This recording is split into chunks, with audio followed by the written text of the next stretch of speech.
Hi guys, it's Luis Das from English CC Luis channel. How are you all?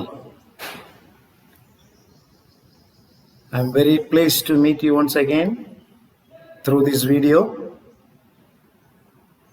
I'm just going to discuss with you an important grammar item today because I thought this would be very useful, especially to the students who are going to sit for their board exams in few days' time. What I have decided to do today is to help you to understand how to spot the errors, because this is one of the most important questions that you have in your board examinations, and you have 5 marks for this question.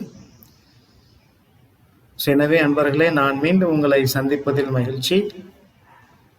இந்த video பதிவின் மூலம் நான் உங்களுக்காக ஒரு முக்கியமான ஆங்கில இலக்கணத்தை கற்றுக் கொடுக்க காத்திருக்கின்றேன். என்ன அப்படின்னா, அதாவது இந்த காலத்தில் பார்த்தீங்க அப்படின்னா நிறைய முக்கியமாக ஹையர் செகண்டரி ஸ்டூடெண்ட்ஸ் அவங்களாம் தேர்வுக்கு தயாராகி கொண்டிருக்கின்ற வேலை. ஸோ அதனால் நான் என்ன நினச்சேன் அப்படின்னா, இந்த நேரத்தில் எப்படி அவங்கள ஈஸியாக மதிப்பெண்கள் மார்க் ஸ்கோர் பண்ண வைக்கிறது அப்படின்னு யோசித்த வேலையில், திங்க் பண்ணிட்டு இருந்த வேலையில் ஐ தாட் இந்த ஒரு உதவி நிச்சயமாக அவர்களுக்கெல்லாம் பெரிதும் ஒரு வரப்பிரசாதமாக இருக்கும் அப்படின்ற ஒரு எண்ணத்தில் ஸ்பாட்டிங் த எரர்ஸ், எப்படி நாம் கொடுக்கப்பட்டிருக்கிற வாக்கியத்தில் தவறு எங்கே இருக்கிறது அப்படிங்கிறத கண்டுபிடிக்கிறது, ஸ்பாட்டிங் த எரர்ஸ். இப்போ இதுக்கு பார்த்தீங்கன்னா உங்களுக்கு 5 மார்க் கொடுத்துருக்காங்க. 5 மார்க் கொடுத்துருக்காங்க ஸ்பாட்டிங் த எரர்ஸ். பாருங்க, சி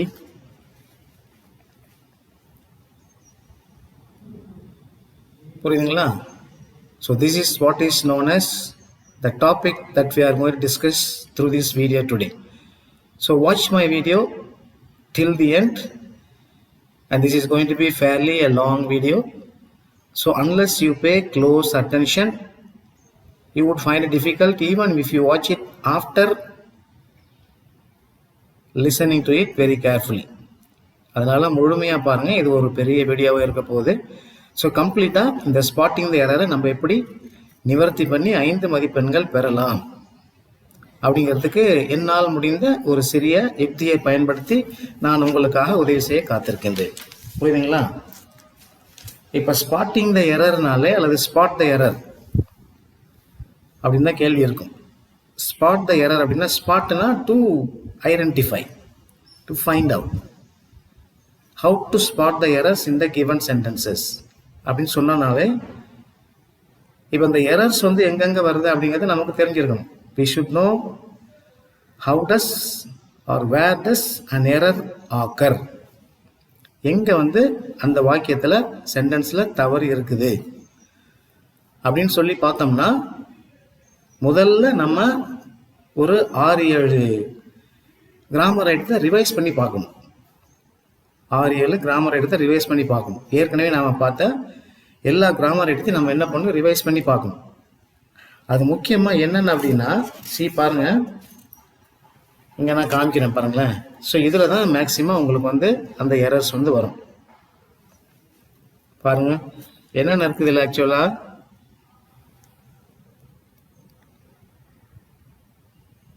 என்னென்ன இருக்கு பாருங்க.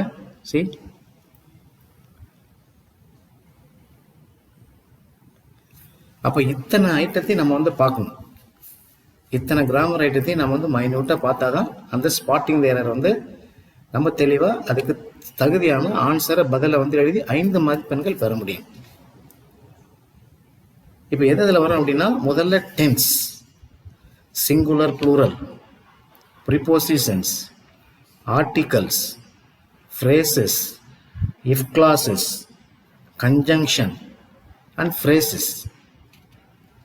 ஸோ இந்த மாதிரி ஒரு 6-7 கிராமர் ஐட்டம் நம்ம தரவாக தெரிஞ்சு வச்சுருந்தா தான் இந்த ஸ்பாட்டிங் த எரரை எப்படி நம்ம கண்டுபிடிக்க முடியும் அப்படிங்கிறத நம்ம வந்து தெளிவாக புரிஞ்சுக்கிட்டு அந்த ஆன்சரை ஒரு சிதைவும் இல்லாமல் 5 மதிப்பெண்கள் பெறுவதற்கு நமக்கு உதவியாக இருக்கும்.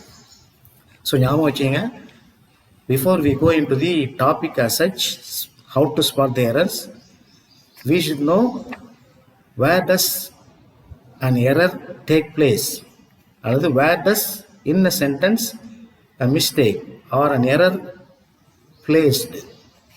is placed. சொல்றாங்க இல்லையா, எங்க வந்து கொடுக்கப்பட்டிருக்கிற வாக்கியத்தில் எங்க வந்து இந்த தவறு வந்து இருக்கிறது அப்படிங்கிறத நம்ம தெளிவாக தெரிஞ்சு வச்சிடணும். அப்போ ஞாபகம் வச்சுங்க. ஸோ நான் சொன்னது போல் உங்களுக்கு நிறைய உதாரணம் கூட நான் வந்து விளக்க காத்திருக்கேன். இப்போ டென்ஸ்ன்னு சொன்னாலே முதல்ல ஒன்றா பார்ப்போம். நம்ம நான் சொன்ன ஆரம்பத்திலே where are the mistakes rather errors that may come for us to change in writing the answers correctly in the question, spotting the errors. So the areas should be like tense, singular, plural, prepositions, conjunctions, articles, if clauses, and phrases. So these are the most of the areas where or in which the questioners may give us a clue or may give us a question with an error, so that the learners, the people or the students who are writing the examinations may find it correctly and write the correct answers. புரியுதுங்களா? So இப்போ டென்ஸ்னா இந்த டென்ஸும் ப்ளூரலும் ஏறக்குறைய ஒன்றா வந்துடும். ஏற்கனவே நான் சொல்லியிருக்கேன் tens. இப்போ டென்ஸ்ன்னு பார்த்தீங்கன்னா அங்கே வந்து singular and plural also is part of the tenses. அப்போ டென்ஸ்ன்னு சொல்லும் பொழுது where we should add S, where we should remove S, and the agreement between the subject and the verb, concord அப்படின்னு சொன்னோம் இல்லையா, அங்கேயும் இந்த டென்ஸ் வந்துடும். We have all understood, we have all dealt with very detailed manner earlier on. ஏற்கனவே உங்கள் வீடியோவில் பல வீடியோவில் நான் போட்டிருக்கேன். அதை பார்க்கலன்னா நீங்கள் ப்ரீவியஸ் வீடியோவில் போய் பாருங்கள். Agreement between subject and the verb, அந்த வீடியோ பார்த்தீங்கன்னா எங்கெங்கெல்லாம் ஒரு வாக்கியத்தில் இந்த சப்ஜெக்ட்டுக்கும் வெர்புக்கும் அக்ரிமெண்ட் இல்லாமல் இருக்குது, அது அக்ரிமெண்ட்டோடு இருக்கணும், அதுக்கு சில க்ரைட்டீரியா வந்து நான் சொல்லியிருந்தேன். ஸோ அதெல்லாம் நம்ம இங்கே கொண்டு வரணும். ஒரு சின்ன ஒரு எழுத்தை ஒரு ஆல்ஃபபெட்டை மாற்றுறது மூலமாக நமக்கு ஒரு மார்க் கிடைக்க போகுது. ஏன் விடுவானே? சரி, ஒரு சின்ன ஒரு எழுத்து, அது ஒரு சிங்குலர் ப்ளூரல், அது ஒரு ஃப்ரேஸு, அது ஒரு ஆர்டிக்கல், அது ஒரு கன்ஜங்ஷன், இதெல்லாம் மாற்றுவதன் மூலமாக நம்ம 5 மார்க் வந்து சொல்லையே எடுத்துடலாம். அப்போ இதுக்கு வந்து நம்ம என்ன பண்ணியிருக்கணும், இதுக்கு முன்னாடி நல்லா தரவாக ப்ரிப்பேர் பண்ணி வச்சுருந்துருக்கோம். அப்போ tense could be present tense or past tense, singular plural, active voice or passive voice எல்லாம் வந்துடாது, எல்லாமே வந்துடும். ஸோ அப்போ டென்ஸ், இப்போ டென்ஸ் அப்படிங்கும் பொழுது ஒரே ஒரு உதாரணத்தை மட்டும் நான் சொல்கிறேன். ஒரு உதாரணம் மட்டும் காமிக்கிறேன் பாருங்களேன். இப்போ எங்கே இதில் எரர் இருக்குது நீங்களே சொல்லுங்கள். எங்கே வந்து இதில் எரர் இருக்குது? இப்போ பாருங்கள், முதல் சென்டென்ஸ் என்ன எழுதியிருக்கேன்? Cycles is damaged. Cycles is damaged. அப்போ அதுக்கு பக்கத்தில் ராங்னு போட்டிருக்கேன். கீழே என்ன கொடுத்துருக்கேன்? Cycles are damaged. இப்போ ரெண்டுக்கு என்ன வித்தியாசம்? This is one of the examples where we go wrong. இங்கே தான் நம்ம பல முறையில் என்ன பண்ணுறோம், தவறு செய்யும். இப்போ மேலே உள்ள சென்டென்ஸ் பாருங்கள், இது வந்து ஒரு உதாரணம், நிறையா இருக்குது உதாரணம், நிறையா இருக்குது உதாரணம். This is one of the examples. அப்போ சைக்கிள்ஸ் அப்படிங்கிறது சப்ஜெக்ட் வந்து plural, it is a plural noun. இது வந்து ப்ளூரல், ஆனால் வெறுப்பு எதில் இருக்குது பாருங்கள், சிங்குலரில் இருக்குது. Is this an agreement between subject and the verb? Is it a correct concord? Concord இங்கே வருதுங்களா? இல்லை பார்த்தீங்களா? What is our main topic, main rule? If your subject is singular, verb also has to be in singular. If your subject is plural, verb also has to be in plural. அப்போ இங்கே வந்து முரண்பாடாக இருக்கு. So cycles is damaged அப்படின்னு சொல்கிறப்ப this is wrong. அப்போ நம்ம என்ன பண்ணோம், இங்கே வெர்பை ஐடென்டிஃபை பண்ணோம். வெர்பை ஐடென்டிஃபை பண்ணும். வெறுப்புனால நமக்கு என்ன வரணும்? டென்ஸ். புரியுதா? So we need to identify correctly where is the verb and then the subject, whether the subject agrees with the verb in that particular sentence. இப்போ கீழே பாருங்க, cycles are damaged. Cycles are damaged.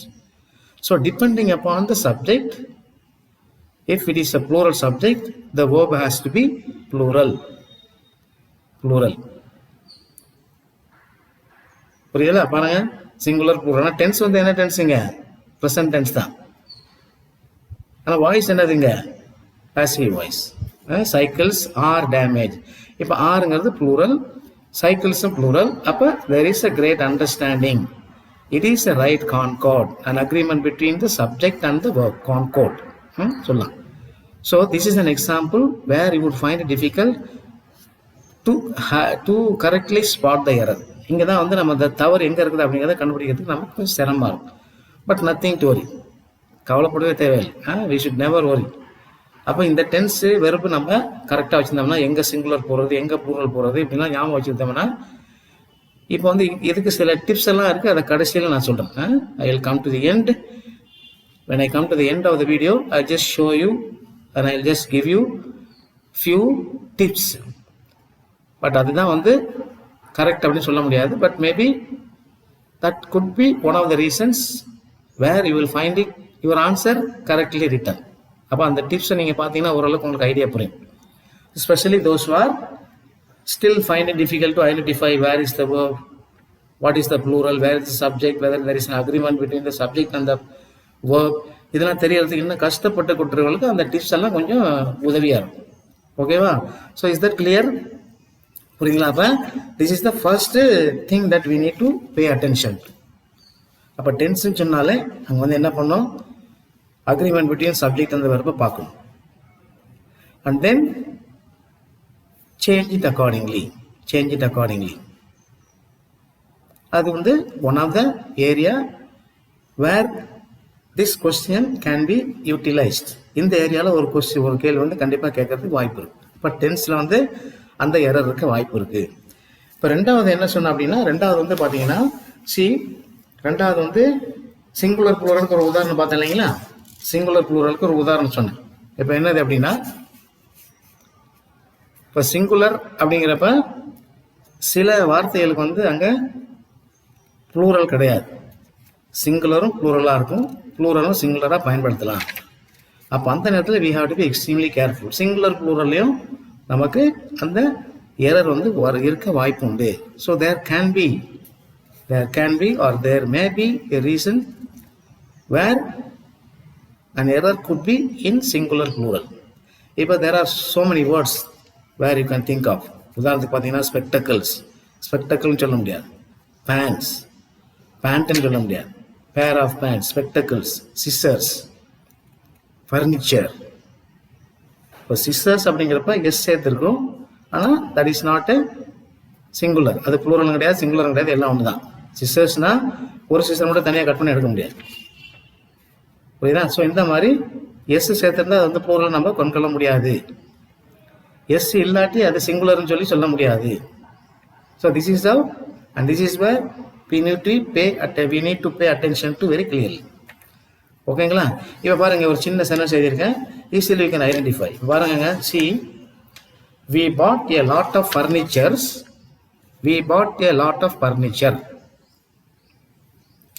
இப்போ நீங்க என்ன பண்ணிருப்பீங்க அப்படின்னா, வீங்கிறது subject வந்துருச்சு, பாட் okay past tense வந்துருச்சு, a lot of, லாட்னா உங்களுக்கு என்ன உடனே ஞாபகத்துக்கு வந்துடும்?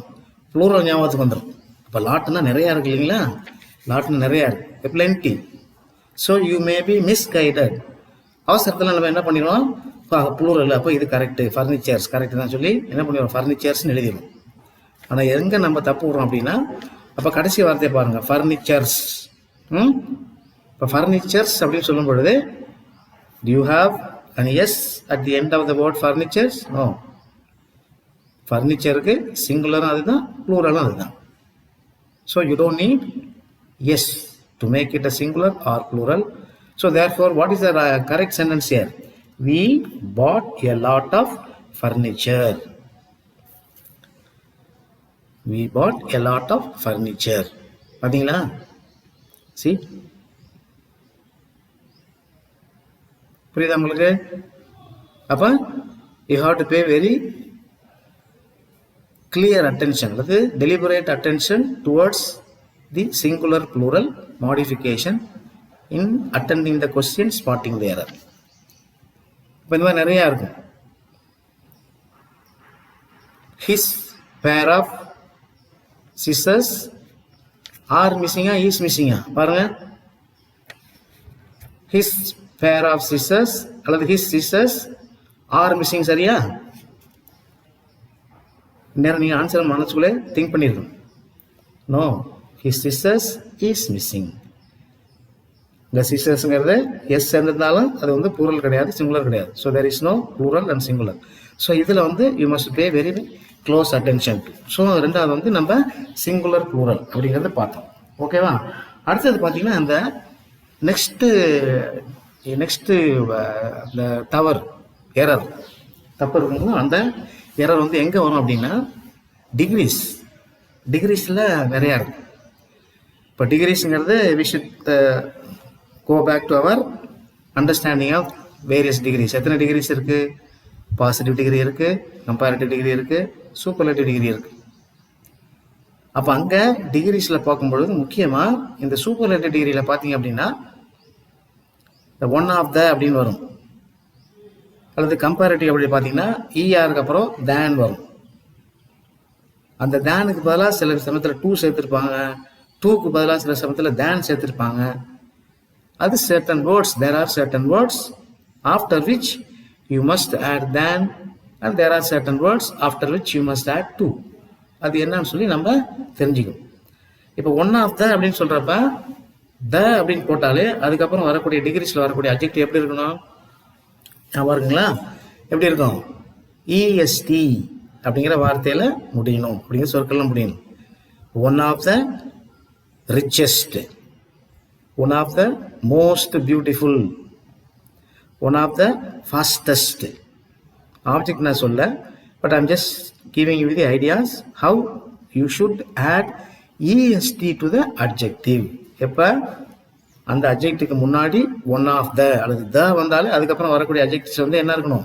இஎஸ்டி சேர்ந்துருக்கும். ஸ்பெஷலாக ஒன் ஆஃப் த வரும்பொழுது அப்புறம் இதுலேயே வந்து சிங்குலர் ப்ளூரல் இருக்குது பார்ப்போம். அப்போ டிகிரிஸுங்கிறப்ப இப்போ பாசிட்டிவ் டிகிரி நம்ம எப்படி எழுதுவோம்? ஆஸ் போட்டு அட்ஜெக்டிவ் போட்டு அப்புறம் ஆஸ் எழுதுவோம். இப்போ இதெல்லாம் நான் வந்து முன்னாடி உங்களுக்கு சொல்லியிருக்கேன். If you still find it difficult you can go back to my previous videos and then just have a look at the video and see how these adjectives are formed according to the degrees. டிகிரிஸ்க்கு ஏற்றாற் போல் எப்படி இந்த அட்ஜெக்டிவ்ஸ்லாம் நம்ம form பண்ணுறோம் அப்படிங்கிறத நீங்கள் அதில் தெரிஞ்சுக்கலாம். Okay, இப்போ நான் ஒரு சென்டென்ஸ் உங்களுக்கு காமிக்கிறேன். I'm just going to show you one sentence here. See, இப்போ இங்கே பாருங்க, one of the student sang well. One of the student sang well. இப்போ ஒன் ஆஃப் த அப்படின்னாலே என்ன நமக்கு அண்டர்ஸ்டாண்டிங் வரணும் மைண்டில்? We should immediately think of there are many students. But there are many students. அப்போ அந்த ப்ளூரல் அங்கே மிஸ் ஆயிருக்கு. ஒன் ஆஃப் த வந்திருந்தாலும் கூட, ஸோ ஒன் ஆஃப் த வந்திருந்தாலும் கூட, see, though you have one of the here, subject இங்கே பாருங்க, நவுன் பாருங்க, அதாவது ஆப்ஜெக்ட் பாருங்க, you can take it as an object also. One of the student sang well. சரியா? It is wrong. இப்போ கீழே வந்து சரியான சென்டென்ஸ் எழுதியிருக்கேன் பாருங்க. One of the students sang well. One of the students sang well. அப்போ இப்போ என்ன ராங் எங்கே இருக்கு? எஸ் சேர்த்துருக்கோம், இங்கே வந்து எஸ் சேர்க்கல. சி, அப்போ this is the correct sentence, this is the wrong sentence. So இந்த மாதிரி ஒரு ஸ்பாட்டிங் வேற சென்டென்ஸ் கொடுத்தாங்கன்னா you must pay attention to the starting word plus the noun, whether yes added to the particular word here or not. அதை பார்க்கணும். இப்போ one of தனால you must understand that after which it has to be plural students. Okay, see, இது வந்து ஒரு model. இப்போ one of த, இதுவும் degree தான். இதுவும் டிகிரி தான். இப்போ நம்ம டிகிரிஸை வந்து என்ன பண்ணுறோம், நம்ம கம்பேர் பண்ணுறப்ப there are 3 different ways you can compare degrees. அதை நான் வீடியோவில் போட்டிருக்கேன் பாருங்கள். என்னென்ன அதை ஷார்ட்டாக சொல்லிடுறேன். How we can differentiate degrees and how we can compare in 3 different ways. First type என்னது, அதாவது when you are comparing two equal persons or places or any other things, there can only be positive and comparative. Superlative கிடையாது. அது வந்து one of the types where you can compare. Second comparison பார்த்தீங்க அப்படின்னா, you are comparing one particular person or place or thing with all the other similar category and then say this is the most important or this is the most significant அப்படிங்கிற விதத்தில் compare பண்ணுறது, ஒப்புமைப்படுத்தி பார்க்கறது.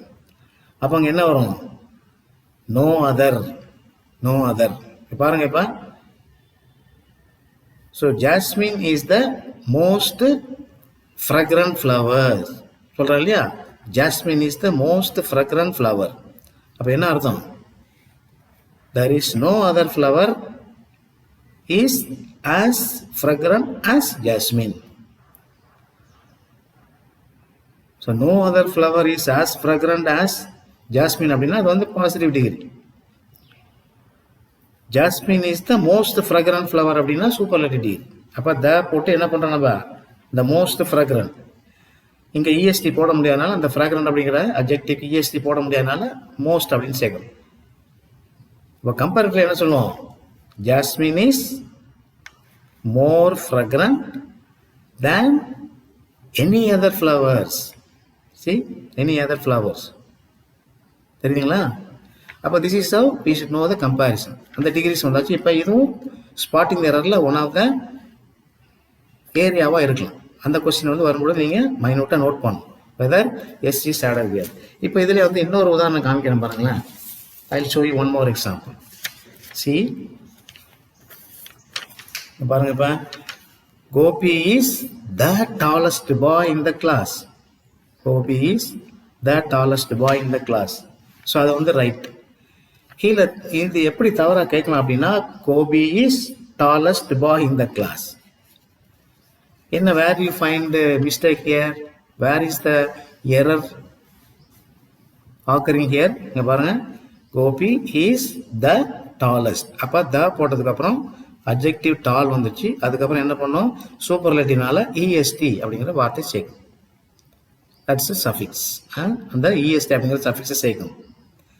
ஆனால் சில சமயத்தில் என்ன பண்ணுவாங்க, இந்த த போடாமலே இந்த மாதிரி கொடுத்துருவாங்க. எப்படி, Gopi is tallest boy in the class. அப்போ நம்ம என்ன பண்ணுறோம், டாலஸ்ட் தானே சரியாயிருச்சு, அப்போ ஏன் அது வந்து தப்பு இல்லை, ரைட்டு தான் அப்படின்னு சொல்லிட்டு என்ன பண்ணுவோம், அசால்ட்டாக விட்டுரும். But you must pay attention to the rules and regulations of the degrees. Rules and regulations of the degrees. So அப்போ make sure that after writing the following adjective must have est. அல்லது இங்கே வந்து டால்ங்கிறது EST சேர்க்கறதால EST போட்டோம். Suppose if you have any other adjective என்ன சொல்லலாம், handsome அப்படின்னு சொல்லலாமா, அல்லது பியூட்டிஃபுல் அப்படின்னு சொல்லலாம் இல்லையா. ஹேண்ட்ஸம் அப்படின்னு சொல்ல த மோஸ்ட் ஹேண்ட்ஸம் அப்படின்னு சொல்லி சேர்த்துக்கணும். ஸோ அந்த சூப்பர்லேட்டிவ் ஃபார்மேஷன் வந்து அங்கே வரணும். Then only your sentence is going to be correct. So இந்த ஒரு ஏரியாவை நீங்கள் ஞாபகம் பண்ணி வச்சிங்க. இப்போ இதில் வந்து I just want to refer to one more thing. நான் என்ன சொன்னேன், ரெண்டு கம்பேரிசன் சொன்னேன். ஒன்று வந்து two equal objects or persons or things where there can be no superlative. இன்னொன்று என்ன பார்த்தோம், taking or considering one person or one thing or one place, comparing to all the other place or thing or persons of the same category and say that particular or this particular person or place a thing is the most significant of all. அது ரெண்டாவது. இன்னொன்று என்ன பார்த்தீங்கன்னா, அதாவது ஒரு பொருளையோ அல்லது ஒரு பெயரையோ அல்லது ஒரு இடத்தையோ நம்ம வந்து எடுத்து வச்சுக்கிட்டோம்னா அதை வந்து என்ன பண்ணோம் அப்படின்னா, we can compare that particular person, place or thing with the similar category of the same kind. அதாவது இவரு மட்டும் இப்போ பார்த்தோம் இல்லையா, இந்த கோபி மட்டும் டால் இல்லை, கோபியை போல இன்னும் சில பேர் டாலாக இருப்பாங்க. ஒரு உதாரணம் சொல்ல பாருங்களேன். கோபி இஸ் என்ன சொன்னாங்க பாசிட்டிவ் டிகிரியில், வெரி ஃபியூ பாய்ஸ் அல்லது very few students are as tall as Gopi. புரியுதுங்களா?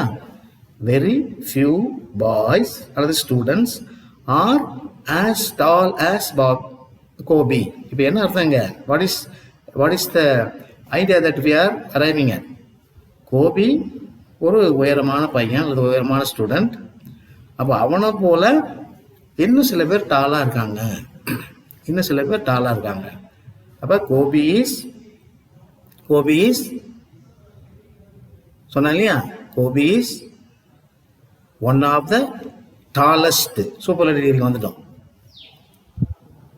Very few students are boys are as tall as Gopi. Gopi is one of the tallest boy அல்லது one of the tallest student in the class. அது superlative. Comparative எப்படி சொல்லுவோம்? Gopi is taller than most other அல்லது many other students in the class. அப்போ இது வந்து இன்னொரு comparison. So இங்கே நம்ம ஸ்பாட்டிங் த எரர் இங்கேயும் கூட கேட்கப்படலாம். புரியுதா? அப்போ வெரி ஃபியூ அப்படின்னு சொல்லி போட்டுட்டு very few students is as tall as Gopi அப்படின்னா அங்கே வெறுப்பு மிஸ்டேக் வருது, எரர் வருது. அப்போ அங்கே we must be very careful. Very few boys are, பாய்ஸுங்கிறது ப்ளூரல் இல்லையா, அப்போ ஆர் வரணும். இப்போ நோ அதர் பாய்ன்னு சொல்லி போட்டால் அங்கே வந்து singular. No other boy is as tall as Gopi in the class. So அந்த டிஃப்ரென்ஸ் வந்து நீங்கள் கண்டிப்பாக தெரிஞ்சு வச்சிருக்கோம். Most know the difference. So இதான் வந்து நம்ம டிகிரியில் ஃபேஸ் பண்ணக்கூடிய இன்னொரு எரர். அப்போ இந்த கம்பேரிசன், 3 விதமான கம்பேரிசன் நம்ம தெரிஞ்சுக்கணும். And also we must be able to identify the different degrees. அப்புறம் என்ன, நான் அந்த டிப்ஸ் சொல்கிறப்ப காமிக்கிறேன். தேன் போட்டால் எங்கே டூ போடணும், இஆர் ஒரு அட்ஜெக்டிவ் வந்து இப்போ டாலர் அப்படின்னு சொல்லி போட்டால் டாலர் தேன் அப்படின்னு வரணும், டாலர் டூ அப்படின்னு சொல்லக்கூடாது. புரியுதா? He is taller than she அல்லது தே ஆர், அதாவது this building is taller than the other building, this building is taller to other building சொல்லக்கூடாது. ஸோ அப்போ இந்த சில ஸ்மால் டிப்ஸ் வந்து கடைசியில் நான் சொல்கிறேன். But for the time being இதை ஞாபகம் வச்சிங்க. So degrees is one of the area where an error can be written or error can be misplaced, அதாவது எரர் கேன் பி பிளேஸ்ட். அந்த எரர் வரக்கூடிய இடத்துல நம்ம கரெக்டாக கண்டுபிடிச்சி எழுதினோம்னா நம்ம என்ன பண்ணலாம், அந்த எரரை வந்து நம்ம நீக்கிட்டு எங்கே என்ன சேர்க்கணும் அப்படின்னு சொல்லி சேர்த்து பார்த்தீங்கன்னா அதில் ஒரு மார்க் வாங்கிடலாம். ஓகேங்களா? And then we move on to the next one. Next area of the category, next area of the இது என்னன்னு பார்த்தீங்கன்னா ஆர்டிகல்ஸ். இந்த ஆர்டிகல்ஸ் வந்து ரொம்ப முக்கியமானதுங்க. சி ஆர்டிகல்ஸ், எத்தனை ஆர்டிகல்ஸ் இருக்கு? we all should know now. எத்தனை ஆர்டிகல்ஸ் இருக்கு? I am not teaching something very new. எல்லாமே நம்ம கற்றுக்கிட்டதான், ஏற்கனவே கற்றுக்கிட்டதான். But then this is to refresh you or to refresh your memory. உங்களுடைய திங்கிங்கை வந்து கொஞ்சம் ப்ரஷ் பண்ணி எக்ஸாமை போகிறதுக்கு முன்னாடி அல்லது if you are attending any competitive examinations இதெல்லாம் உங்களுக்கு உதவியாக இருக்கும். Not only the board examination, these days government examinations also coming one after the other. So these are all small helps, tips that you can think of and then rectify your mistakes and score good marks. அந்த ஒரு எண்ணம் தான். அப்போ அடுத்தாப்புல நம்ம இந்த spotting எரரில் என்ன பார்க்க போகிறோம் அப்படின்னா ஆர்டிகல்ஸ். இப்போ ஆர்டிகல்ஸுங்கிறப்ப there are only 3 articles. we all know that a and இந்த ஆர்டிகல் இருக்கும், a and இந்த ஆர்டிகல் இருக்கும், அப்புறம் த அல்லது தி அப்படிங்கிற ஆர்டிகல் இருக்கும். இப்போ அந்த a and அப்படிங்கிறது என்ன ஆர்டிகல் சொல்லுவோம் ஞாபகம் இருக்குங்களா? they are called or they are known as indefinite articles. indefinite articles. அதே indefinite articles சொல்லி சொல்கிறோம் அப்படின்னா we can use, this is not the specific that we are referring to. ஒரு a போட்டாலும் சரி அல்லது and போட்டாலும் சரி, it may refer to a singular noun. இதுதான் செய்யணும் அப்படிங்கிறதுலாம் கிடையாது. அதனால தான் அதுக்கு பேர் என்ன சொல்கிறாங்கன்னா indefinite articles. indefinite articles.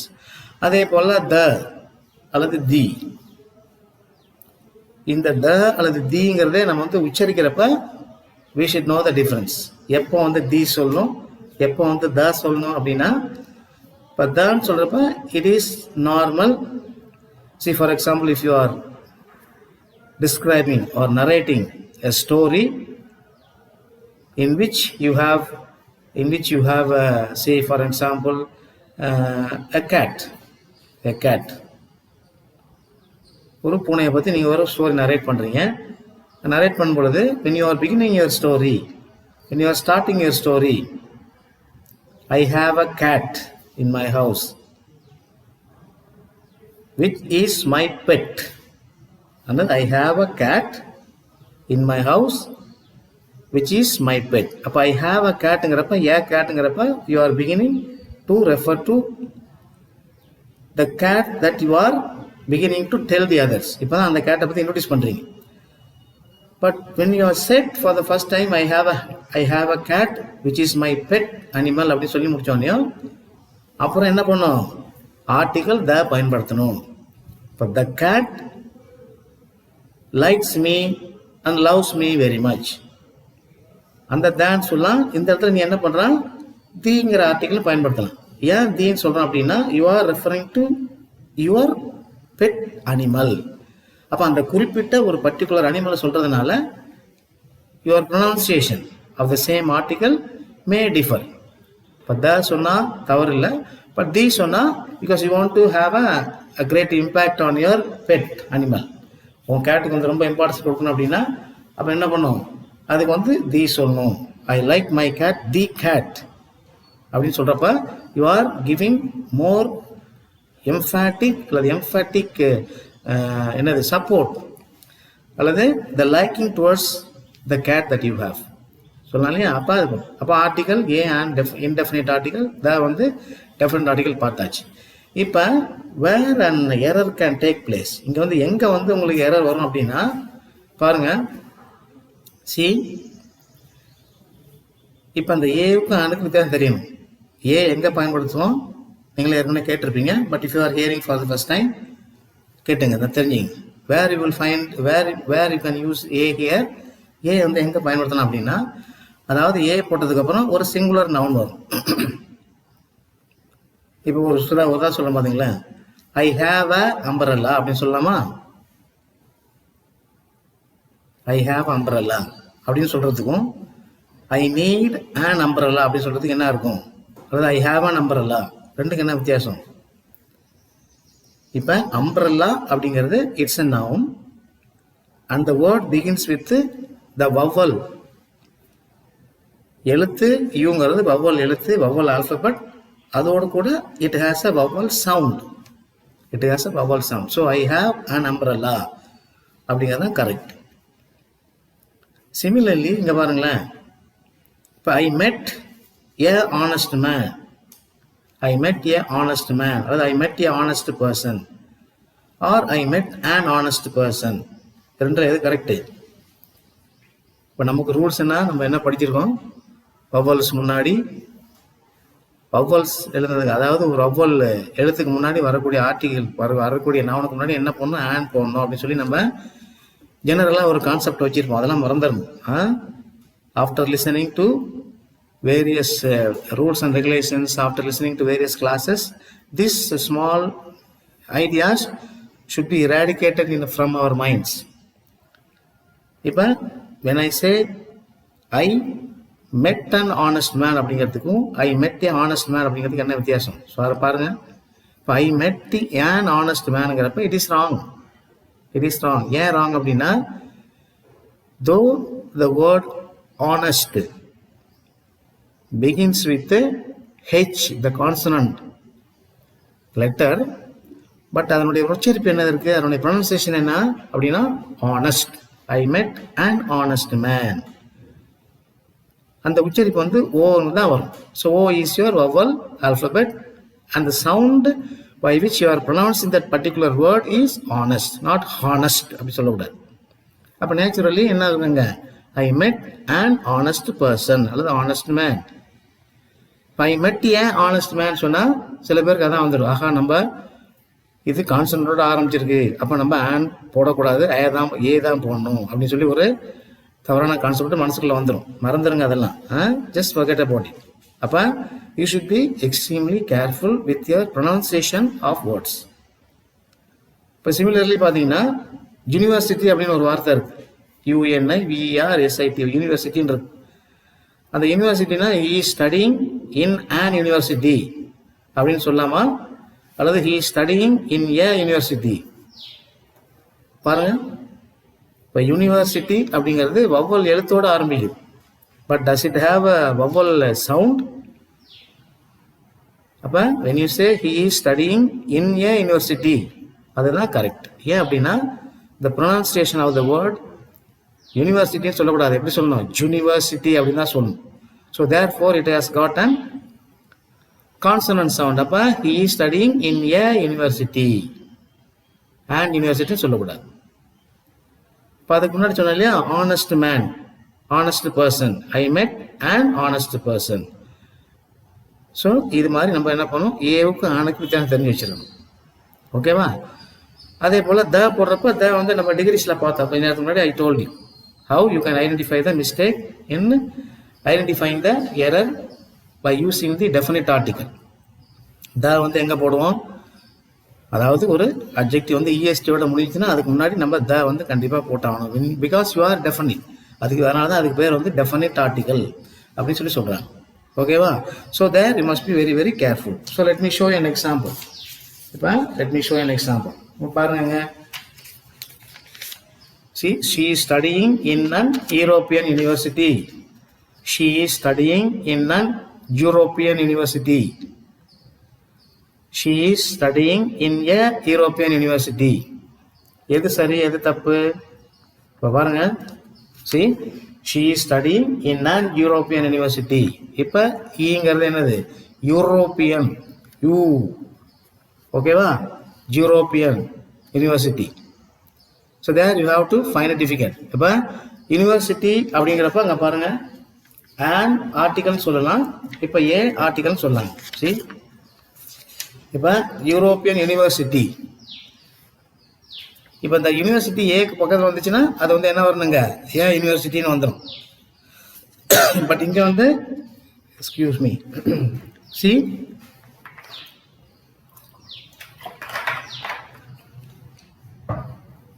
So therefore இங்கே என்ன தப்பு? நம்ம she is studying in an European universityங்கிறது தவறு.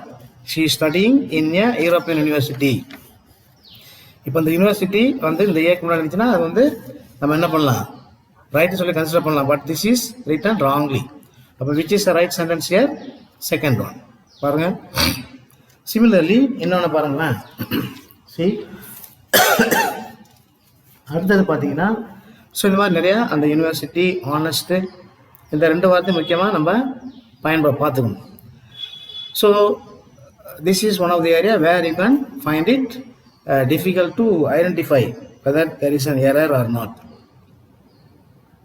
So you must be very clear in your mind whether after an indefinite article ஏக்கு அப்புறம் சிங்குலர் நவுன் வந்திருக்கா அப்படிங்கிறத பார்க்கணும்.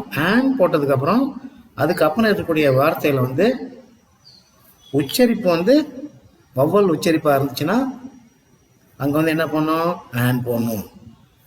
அது வவ்வல் எழுத்தோடு ஆரம்பித்தாலும் if it does not have a vowel pronunciation you should add a.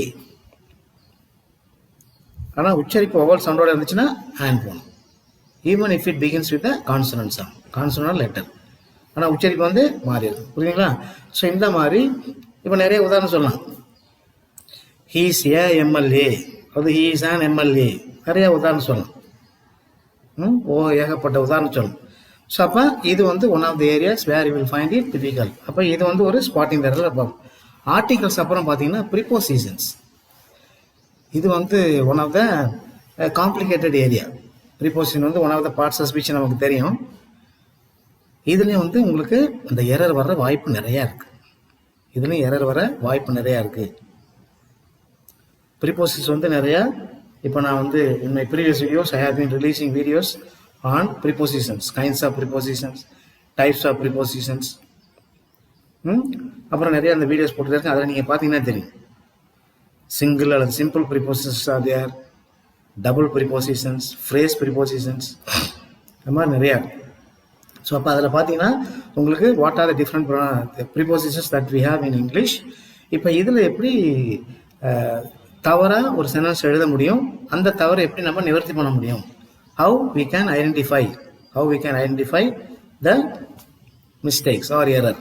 இப்போ பாருங்க, ஒரு சென்டென்ஸ் சொல்கிறேன் நான். சில சமயத்தில் நமக்கு வந்து ஒரு டிஃபிகல்ட்டிஸ் இருக்குது. என்ன டிஃபிகல்ட்டி இருக்கும் அப்படின்னா, இந்த டோல்டு அதாவது அந்த இடியில் முடியுது இல்லையா, பாஸ்ட் டென்ஸ். இடியில் பாஸ்ட் டென்ஸ் முடிகிறப்ப என்ன பண்ணுவோம், நமக்கு அந்த மாதிரியே பேசி பழக்கம். டோல்டுக்கு அப்புறம் டூ போடுற ஒரு சிக்னஸ் இருக்கு, அந்த மாதிரி போடக்கூடாது. Guess I have given a small sentence. He told to me a story. He told to me a story. He told me a story. இந்த டோல்டுக்கு பதிலாக narrated சொல்லி போகலாம். He narrated me a story தான். He told me a story தான். He told to me, அது he narrated to me அப்படி போடக்கூடாது. So அப்போ இந்த மாதிரி சென்டென்ஸ்லாம் வெரி மைன்யூட்டாக நீங்கள் பார்க்கணும். இப்போ he இருக்கு, டோல்டு இருக்கு, இங்கே டூ, டோல்டு டூ. இது எப்போ வந்து ஏன் இதை நம்ம கன்சிடர் பண்ணுறதில்ல அப்படின்னா, in you are studying reported speech, direct speech பார்த்தீங்கன்னா அந்த ரிப்போர்ட்டிங் வெர்ப் வந்து உங்களுக்கு செட் டூ அப்படின்னு இருக்கும். அதே மாதிரி ரிப்போர்ட்டட் ஸ்பீச் எழுதுறப்ப என்ன மிஸ்டேக் பண்ணிடுவோம், நம்ம டோல்டு டூ அப்படின்னு சொல்லி போட்டுரும். நோ, டோல்டு டூ போடக்கூடாது.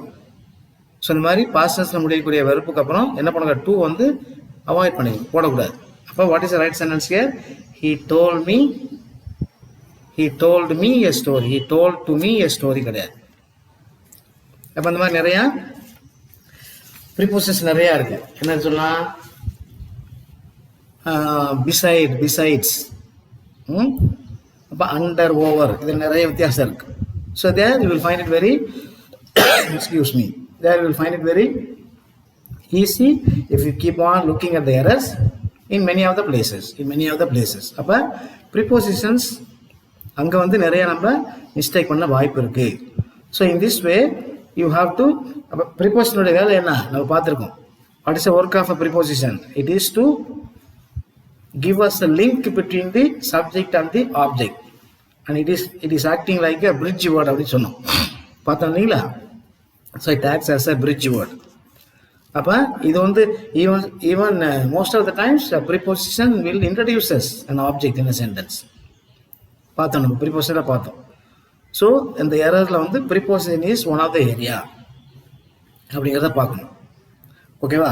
அடுத்தது நம்ம பார்க்கணும் அப்படின்னா அந்த கன்ஜங்ஷன், இணைப்பு சொற்கள் இருக்கு இல்லையா? அந்த இணைப்பு சொற்கள் வந்து பெரும்பாலும் நம்ம என்ன பண்ணுறதில்ல, அது மிஸ்டேக் இருக்கிற மாதிரி தெரிஞ்சாலும் கூட மிஸ்டேக் இல்லைன்னு சொல்லி நம்ம என்ன பண்ணுவோம், கடந்து போயிடும். We just leave out. No, it is not a mistake there, அங்கே மிஸ்டேக் இருக்கிறதுக்கு வாய்ப்பே இல்லை அப்படின்னு சொல்லி என்ன பண்ணுவோம், கடந்து போயிடும். நோ, இப்போ கன்ஜங்ஷன்னால we have to pay very close attention to the transformation of sentences. பார்த்தோம் இல்லையா, என்னென்ன சென்டென்ஸ் இருக்காங்க? Simple sentence, compound sentence and complex sentence. இப்போ இதில் எரர் வந்து உங்களுக்கு மேக்ஸிமம் எங்கே வரும் அப்படின்னா காம்ப்ளெக்ஸ் சென்டென்ஸில் தான் வரும்.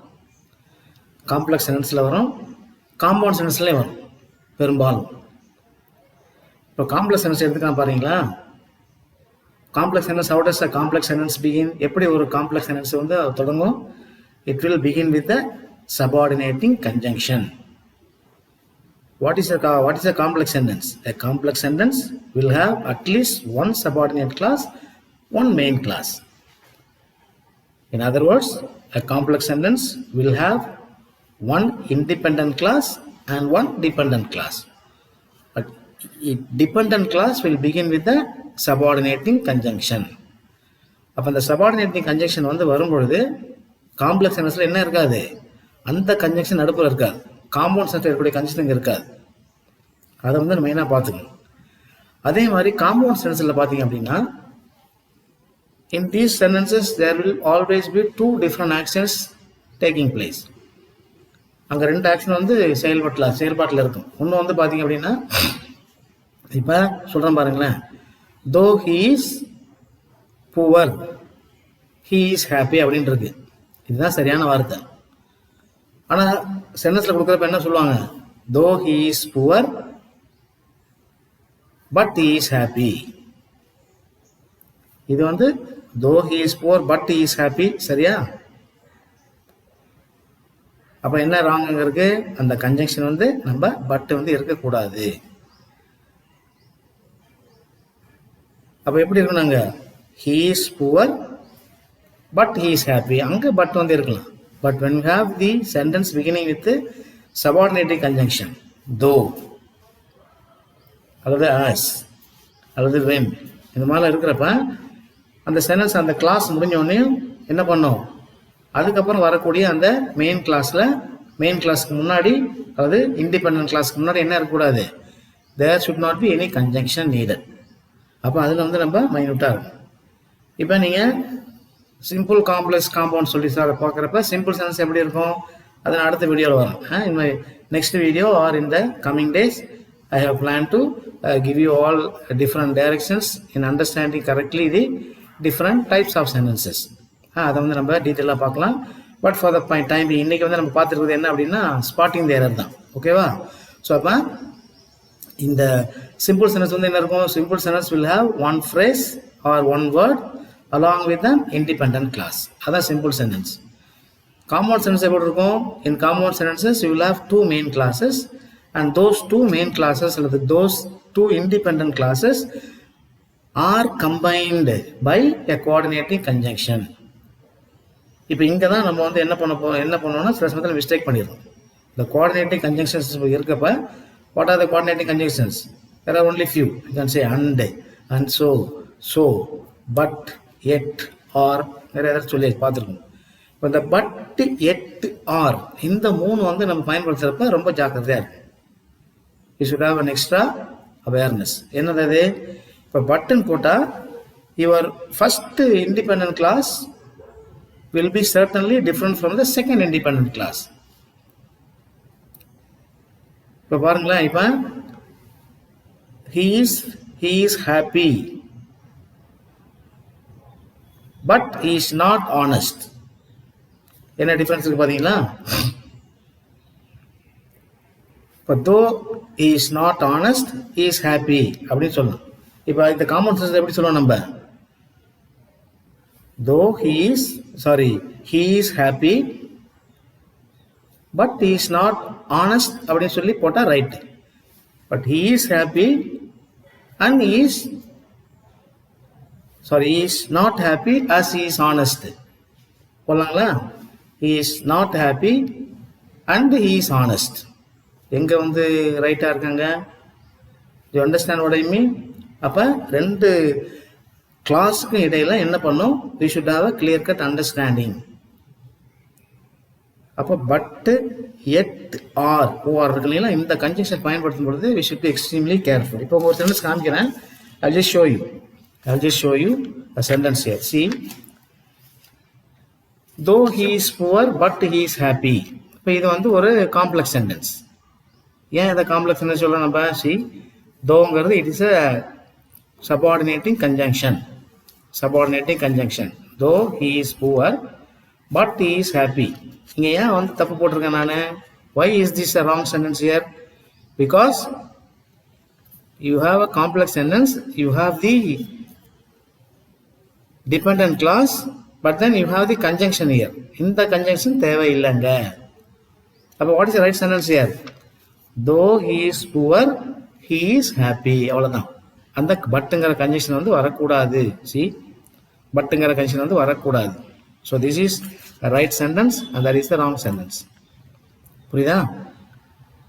அப்போ you must be extremely careful. as soon as he saw the snake அல்லது as he saw the snake and he ran away but he ran away அதெல்லாம் இருக்கக்கூடாது. காம்ப்ளெக்ஸ் சென்டென்ஸில் அதெல்லாம் தேவையில்லை. ஏன்னா your complex sentences has always a beginning with subordinating conjunction. அப்போ அந்த வார்த்தை ஆரம்பிக்கும் பொழுது இடையில ஒரு இன்னொரு கிளாஸையும் மற்றொரு கிளாஸையும் இணைக்கும் பொழுது அங்கே வந்து இடையில கன்ஜங்ஷன் வந்து தேவையில்லை. So this is where will find difficult. இப்போ இதே வந்து நம்ம காமன் சென்ஸில் எப்படி சொல்லலாம்? சொன்னாலே ஏற்கனவே சொன்னேன். Though he is poor he is happy. Right hand சென்டென்ஸே எடுத்துக்கோமே. இந்த ரைட் ஹேண்ட் சென்டென்ஸே எடுத்துக்குவோம். இப்போ though he is poor he is ஹாப்பின்னு கொடுத்தாச்சு காம்ப்ளெக்ஸில். இப்போ இதை எப்படி காம்பவுண்டில் எப்படி எழுதுவீங்க அப்படின்னா he is poor but he is happy. That is okay. அது வந்து அப்படி சொல்லணும். He is poor and he is happy சொல்லலாம், அது தப்பு இல்லை. பட் ஆனால் இங்கே வந்து என்னென்ன நம்ம வந்து தோ he is poor but he is happy இந்த கன்ஸ்ட்ரக்ஷன் தான் நம்ம வந்து மைனூட்டாக வாட்ச் பண்ணணும். So the conjunction should be correctly placed depending upon the concept and the nature of the sentence. ஓகேவா? ஸோ இந்த கன்ஜங்ஷன் வந்து one of the areas where you will find it little bit difficult to spot the error and correct the error. அப்புறம் வந்து இன்னொரு ஏரியாவில் என்ன நமக்கு வந்து இந்த எரர் இருக்கும் அப்படின்னா, தப்பு இருக்கும் அப்படின்னா, அந்த இஃப் கிளாஸ் இருக்கு இல்லைங்களா, அதில் வந்து நமக்கு வந்து அந்த எரர் வர்றதுக்கு வாய்ப்பு இருக்குது. அது ஏன்னா இஃப் கிளாஸ் அப்படிங்கிறப்ப இஃப் கிளாஸ்ங்கிறப்ப we should know. If clause வந்து ஏற்கனவே சொல்லியிருக்கேன் நான். You remember when I released the video on conditional clauses, அதில் நிறைய டீட்டெயிலாக சொல்லியிருக்கேன் நான். So you must go and verify. அதை போய் பாருங்கள். இதுக்கு முன்னாடி போட்ட வீடியோவெல்லாம் அந்த இஃப் கிளாஸில் போட்ட வீடியோ பாருங்கள். அதை பார்த்தீங்கன்னா உங்களுக்கு நிறைய புரியும். அந்த இஃப் கிளாஸுங்கிறது என்னது? இப்போ now when I was the student there were only three conditions, probable, improbable, impossible சொன்னாங்க. But now they have added one more condition. அதை வந்து ஃபர்ஸ்ட்டாக வச்சுக்கிட்டாங்க அப்படின்னா zero condition. zero conditionங்கிறப்ப you will have in if class tense verb will be in present tense and your main class also verb will be in present tense.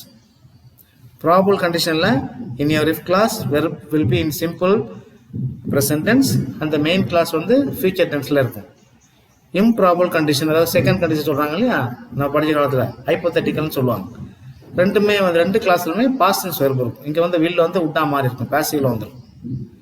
மூணாவது condition தான் என்னது அப்படின்னா, அல்லது இப்போ இருக்கிற நாலாவது கண்டிஷன் சொல்றாங்க இல்லையா, தட் இஸ் இம்பாசிபிள் கண்டிஷன். அந்த இம்பாசிபிள் கண்டிஷனுங்கிறது என்னது? ஆக்சுவலா அந்த இஃப் கிளாஸ்ல உங்களுக்கு பாஸ்ட் பர்ஃபெக்ட் டென்ஸ் இருக்கும். மெயின் கிளாஸ்ல அல்லது இண்டிபெண்டன்ட் கிளாஸ்ல என்ன இருக்கும் அப்படின்னா ஃபியூச்சர் பர்ஃபெக்ட் பாசிவ்ல இருக்கும். ஸோ அந்த ஒரு காம்பினேஷன் வந்து என்ன பண்ணியிருக்கணும் உங்களுக்கு தெரிஞ்சிருக்கணும். ஓகேவா?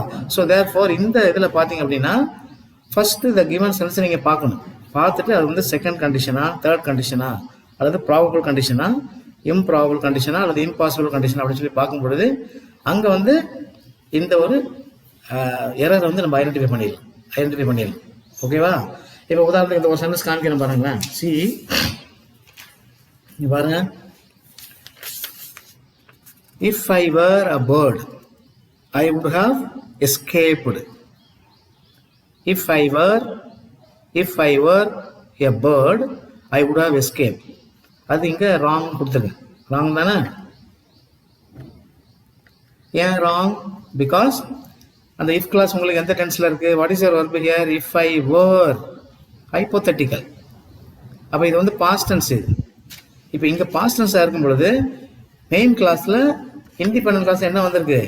I would have escapedங்கிறது என்னது? அது வந்து ஃபியூச்சர் பர்ஃபெக்ட் பாசிவ்ல வந்திருக்கு. would have தவறு. அப்ப என்ன கரெக்டான சென்டென்ஸ்ங்க? கீழே எழுதியிருக்கேன் பாருங்க. if I were a bird I would escape. இதான் ஹைப்போதெட்டிக்கல். நான் பறவை இல்லை, அதனால என்னால் பறக்க முடியாது. அதான் வந்து அடுத்த மீனிங் பிஹைண்ட். அப்போ we must know the correct rules and regulations of the conditional clauses. So for that you must be able to identify. பாருங்க, if I were a bird. இப்போ இதே வந்து ஃபர்ஸ்ட் கண்டிஷன்ல கேட்டாங்கன்னா என்ன கேட்பீங்க? ப்ராபபிள் கண்டிஷன்ல என்ன கேட்பாங்க அப்படின்னா if I am a bird I will fly அப்படின்னு சொல்லி போட்டுறாங்க. அது ரைட்டு. புரியுதுங்களா? So in that way you have to identify the difference between the correct conditionals. So அப்போ இந்த if கிளாஸ்ல உங்களுக்கு நிறைய இந்த மாதிரி எரர்ஸ் வர வாய்ப்பு இருக்கு. அப்புறம் கடைசியா என்ன பார்க்கணும் அப்படின்னா, அதாவது இந்த ஃப்ரேஸ் அப்படின்னு சொல்லுவாங்க, அதுல உங்களுக்கு எரர் வர வாய்ப்பு இருக்கு. அப்படின்னா அதுல ஒரு சென்டென்ஸ் காமிக்கிறேன் பாருங்களேன். இந்த phrase ஃப்ரேஸ்ன்னு சொல்லுவாங்களா, என்ன ஃப்ரேஸ் அது? அது வந்து பார்ட்டிசிபல் ஃப்ரேஸ், ப்ரிபோசிஷன் ஃப்ரேஸாக இருக்கலாம், நவுன் ஃப்ரேஸாக இருக்கலாம், எல்லா ஃப்ரேஸ் இருந்திருக்கலாம். இப்போ அதில் உங்களுக்கு எரர் வர வாய்ப்பு இருக்குது. இப்போ இந்த ஃப்ரேஸ் வந்து பெரும்பாலும் எங்கே பயன்படுத்தும் அப்படின்னா, எங்கே பயன்படுத்தும்? நம்ம சிம்பிள், காம்ப்ளெக்ஸ், காம்பவுண்டில் தான் பயன்படுத்தும். முக்கியமாக சிம்பிள் சென்டென்ஸ் தான் பயன்படுத்தும். In spite of, in case of, as a result of, on account of, in addition to, நிறைய சொல்லிக்கிட்டே போகலாம். அப்போ depending upon the nature of the sentence, the correct phrase must be given there. இப்போ இதனுடைய மீனிங்கை பாருங்க, என்னது? instead of rain the match continued. இப்போ instead of அப்படிங்கிறது உங்களுக்கு வந்து இது ஒரு phrase. இப்போ instead of rain the match continued அப்படின்னு என்ன அர்த்தம்? மழைக்கு பதிலாக மேட்ச் வந்து நடந்துகிட்டே இருந்துச்சு அப்படின்னு அர்த்தமா? That is not the understanding here. அப்போ கரெக்ட் சென்டென்ஸ் என்ன இருக்கணும்? In spite of rain. அந்த இன்ஸ்டெட் ஆஃப்க்கு இன்ஸ்பைட் ஆஃப் தான் ஃப்ரேசன். So that difference that you must be able to see. அந்த பாருங்க, ரெண்டுக்குள்ள வித்தியாசத்தை பாருங்க. Instead of, in spite of. அப்போ in spite of the rain the match continued. மழை பெய்து கொண்டு இருந்தாலும் மேட்ச் ஆனது நடந்துகிட்டே இருந்துச்சு, தொடர்ந்து நடந்துகிட்டு இருந்துச்சு, அதான் என்னுடைய அர்த்தம். ஸோ அப்போ இந்த ஃப்ரேஸில் உங்களுக்கு அந்த மிஸ்டேக் எரர் வர்றதுக்கு வாய்ப்பு இருக்குது. ஸோ இதையும் வந்து நீங்கள் நல்லா கவனித்து பார்க்கணும். You must be able to pay the attention, close attention to phrases also. ஓகேவா? So this is more or less the area where you can find errors. அப்போ இந்த மாதிரி ஏரியாலாம் பார்த்துக்கிட்டீங்க அப்படின்னா உங்களுக்கு நிறையா அந்த 5 மார்க் வாங்குறதுக்கு நிறைய உங்களுக்கு வாய்ப்பு இருக்குது. இப்போ நான் ஏற்கனவே அந்த as I said at the beginning of this video, I'll show you some, or I'll give you some or a few tips. அது வந்து என்னன்னு சொல்லி பார்த்தோம் அப்படின்னா உங்களுக்கு ஓரளவுக்கு புரியும். இப்போ நீங்கள் you just go and have a glance at this. இதெல்லாம் பாருங்க, அப்படியே ஒரு glance பாருங்க, என்னென்ன க்ளூஸ் இருக்கு அப்படின்னு சொல்லி பாருங்க. See, பார்த்துங்க ஒரு தடவை. See,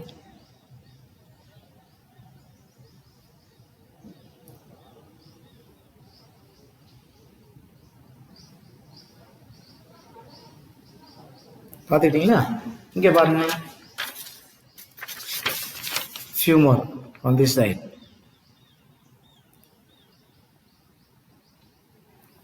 இப்போ என்ன இருக்கு? நான் சொன்னதெல்லாம் நீங்கள் you have to bring back your attention. என்னென்ன இதில் எரர் இருக்குன்னு பார்த்தா நம்ம tense, singular plural, prepositions, conjunctions, articles, if clause, அப்புறமா ஃப்ரேசஸ். இதெல்லாம் ஞாபகத்தில் வச்சுக்கிட்டு சில டிப்ஸை மட்டும் சொல்ல ஞாபகம் வச்சுங்க. சி, இதில் என்ன சொன்னேன் பாருங்க. இப்போ முதல்ல என்ன சொல்லியிருக்க அப்படின்னா, ஈஸ் வந்தால் ஆர் எனவும், ஆர் வந்தால் ஈஸ் எனவும் போட வேண்டும். சி, அதான் ஃபர்ஸ்ட் டிப். ஈஸ் வந்தால் ஆர் எனவும், ஆர் வந்தால் ஈஸ் எனவும் எழுதவும். அப்போ இது என்ன இருக்குது? ஆக்சுவலாக இது வந்து tense, agreement between subject and verb. அதை பார்த்துக்கணும். ரெண்டாவது என்ன சொல்லியிருக்கேன்? Verb noun. இந்த வெர்பு நவுன் வந்து எஸ் எல்லாம் முடிஞ்சிருந்துச்சுன்னா என்ன சொல்லியிருக்காங்க? அதை நீக்கி விட்டு எஸ் இல்லை எனில் அதை சேர்க்க வேண்டும். இப்போ எஸ் இல்லை அப்படின்னா எஸ் சேர்க்கணும், எஸ் இருந்துச்சுன்னா எஸ் எடுத்துடணும். அது வந்து ரெண்டாவது ஒரு ஷார்ட் டிப், ஒரு முக்கியமான ஒரு டிப். மூணாவது என்ன சொல்லியிருக்காங்க? ஏ வந்தால் ஆன் எனவும், ஆன் வந்தால் ஏ என்றும் எழுத வேண்டும். இது ஆர்டிகல்ஸ், இது ஆர்டிகல்ஸ். ஓகேவா? அந்த ஒரு சின்ன டிப்ஸ் பார்த்தேன். இப்போ சொன்னேன் இல்லையா, ஏவுக்கும் ஆனுக்கு என்ன வித்தியாசம். அடுத்தது என்ன அப்படின்னா, இந்த ஒன் ஆஃப் த அல்லது one of these or each of the, இந்த ஃப்ரேஸ் எல்லாம் வரும்பொழுது என்ன பண்ணும் அப்படின்னா எஸ் சேர்த்து ப்ளூரலாக எழுதவும். சொன்னேன் இல்லையா, one of the students, one of the boys, each of the boys. அப்போ இது வந்து உங்களுக்கு நல்லா தெரிஞ்சிருக்கும். அப்போ இந்த மாதிரி one of the, each of the இதெல்லாம் வரும்பொழுது என்ன பண்ணும்? ஒன் ஆஃப் தீஸ் அப்படின்னு வரும்பொழுது என்ன பண்ணும்? நவுன் எழுதும்பொழுது எஸ் சேர்த்து எழுதணும். இது ஒரு சின்ன டிப். அடுத்தது என்ன சொல்லியிருக்கேன்? அதாவது இந்த வேர்ட்ஸ் இருக்கு பார்த்தீங்கன்னா, இந்த ப்ரிஃபர்ஸ், எல்டர்ஸ், இதுக்கப்புறம் வந்து பார்த்தீங்கன்னா தேன் அப்படிங்கிற வார்த்தை இருக்கும். அந்த தேன் வந்து எடுத்துடணும்.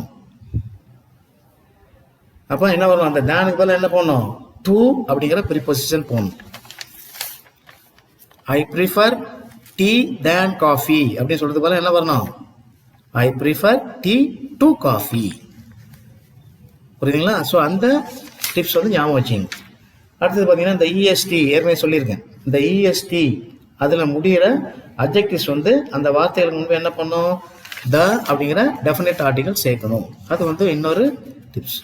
இந்த போட்டு என்ன சொல்லியிருக்கேன்? வாஸ் வந்தால் வேர். இப்போ அங்கே வந்து அக்ரிமெண்ட் பிட்வீன் சப்ஜெக்ட் அந்த வெர்பு அதை நீங்கள் பார்த்துக்கணும். வாஸ் வந்தால் வேர், வேர் வந்தால் வாஸ், அதை எடுத்துட்டு மாற்றி மாற்றி அதை போட கற்றுக்கணும். இது ஒரு சின்ன டிப்ஸ். அப்புறம் கடைசி என்ன சொல்லியிருக்கேன் அப்படின்னா ஒன் ஆஃப் த அல்லது ஒன் ஆஃப் தீஸ் அல்லது ஈச் ஆஃப் த எஸ் சேர்ந்து ஆர் வந்தால் ஈஸ்ன்னு எழுதணும். One of the students is, one of the boys is அப்படின்னு தான் எழுதணும். ஆறுன்னு போட்டுறக்கூடாது. ஆனால் அங்கே வந்து மாற்றி கொடுத்துருந்தாங்கன்னா என்ன பண்ணணும்? ஈஸ் வந்தால் என்ன பண்ணும்? ஆறு எழுதுகிறோம். அப்புறம் என்ன பண்ணுது? வேர் வந்தால் வாஸ் எனம் எழுத வேண்டும். வேர் அப்படிங்கிற வந்துச்சுன்னா வாஸ் அப்படிங்கிற வெர்பு வந்து எழுதணும். புரியுதுங்களா நண்பர்களே? So these are the few tips which you can clearly identify the mistakes and spot the error correctly, and you can score 5 marks easily. I hope this video will be of great help to you, especially those who are going to write the board examination these days, and I wish you all the good luck so that you can find it easy. Make sure that you read the question papers well, and then especially spotting the errors. 5 mark நீங்கள் கண்டிப்பாக வாங்கணும். 5 mark வாங்கினதுக்கப்புறம் என்ன பண்ணும்? Maybe I will be still here and I ஆம் still here. Maybe in your comments எக்ஸாமில் எழுதி முடிச்சதுக்கப்புறம் you give your comments. Sir நான் வந்து 5 மார்க் எடுத்துட்டேன் சார் நீங்கள் சொன்னது போல அப்படின்ற ஒரு செய்தியை வந்து என் காதில் கேட்கணும். Would you be able to do that? Certainly. So thanks for watching this video, my dears. Wherever you are, whatever you do, may God continue to be with you and guide you in all your endeavors and efforts. Especially the students, you are in a deep preparatory mood. ஆழ்ந்து நல்லா படிச்சுக்கிட்டு இருப்பீங்க. அந்த மூடோட படிங்க.